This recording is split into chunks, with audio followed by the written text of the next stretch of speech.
Imagine a world where thriving Bronze Age civilizations vanish almost overnight. Cities burn, writing systems disappear, economies collapse, and empires crumble. Around 1200 BCE, the Eastern Mediterranean faced a cataclysm that scholars still struggle to explain. One of the leading culprits. A shadowy, enigmatic force known as the Sea Peoples. We will explore who these Sea Peoples might have been, what destruction they caused, how we know about them, and why their identity remains one of archaeology's greatest mysteries. Before the Sea Peoples emerged, the Late Bronze Age circa 1500–1200 BCE was a golden era for the Eastern Mediterranean. This period saw powerful, interconnected civilizations. Egypt under the New Kingdom. The Hittite Empire in Anatolia. The Mycenaean Greeks in mainland Greece. The Canaanites in the Levant. The Minoans and later the Cypriots in the Aegean.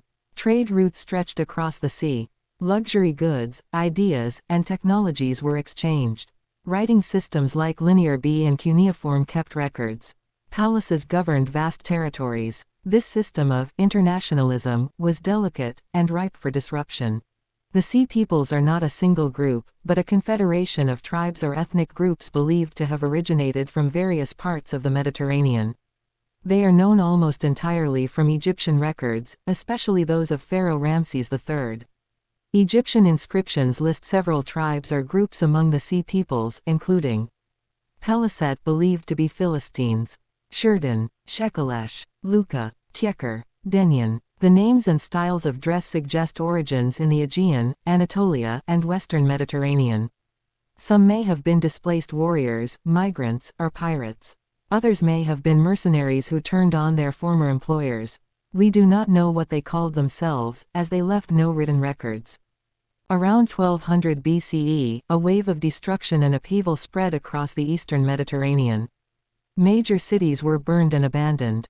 Trade routes collapsed. The great powers fell. Hattusa, the Hittite capital, was destroyed.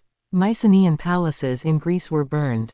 Ugarit, a major port in modern Syria, sent out a desperate letter for help, discovered centuries later, but was destroyed before aid could arrive. Cyprus was raided and destabilized. Canaanite cities were wiped out or severely weakened.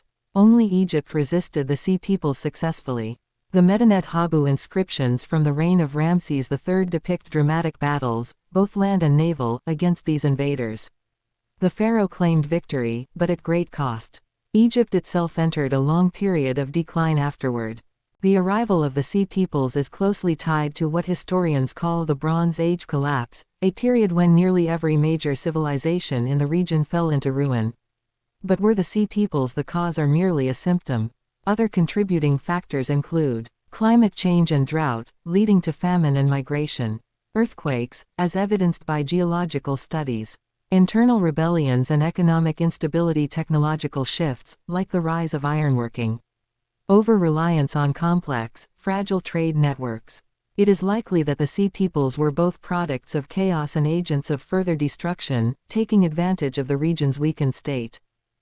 Most of what we know about the Sea Peoples comes from Egyptian reliefs and texts, especially the Harris Papyrus, the Great Karnak inscription, the Medinet Habu Temple of Ramses III.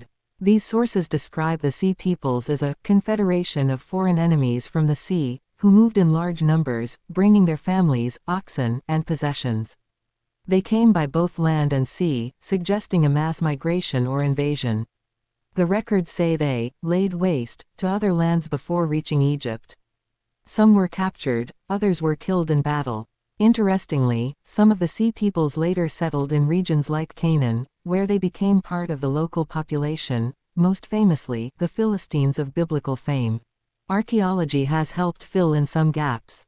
Destruction layers in cities like Ugarit, Troy, and Mycenae align with the time of the Sea Peoples. Pottery styles linked to the Philistines and Shurdan show similarities to Aegean craftsmanship.